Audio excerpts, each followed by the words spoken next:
Poceni avtomobil z veliko prostora je Fiat 500L. Z malčkom si deli ime in nekatere poteze, čeprav je tole vse prej kot šarmantna podoba, s katero šarmira malček 500. Je pa L zdaj prenovljen. Kot vidite, so nove dnevne luči in maska, zadaj je malo spremenjen in več je kroma.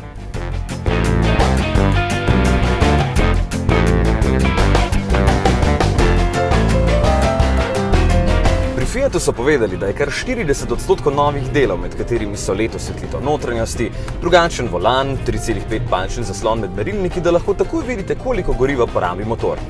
Ta je 1,3-litrski turbodizel, ki da od sebe 95 konjev, torej 70 kW, spojen pa je z menjalnikom s samo 5 stopnjami. Menjalnik bi lahko imel še eno prestavo, da bi bil tišji na avtocesti, sicer pa ne porabi veliko, na testo okoli 6 litrov.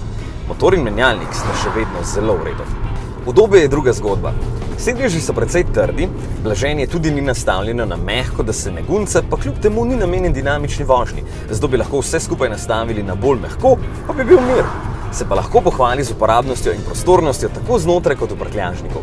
V njega je mogoče spraviti za 455 litrov tovora, se pravi, boste poleg platoja pira in počitniške krame lahko spravili še kaj, za kaj več pa boste tako enostavno prevrnili zadnje sedeže, kar je samo še dodaten plus.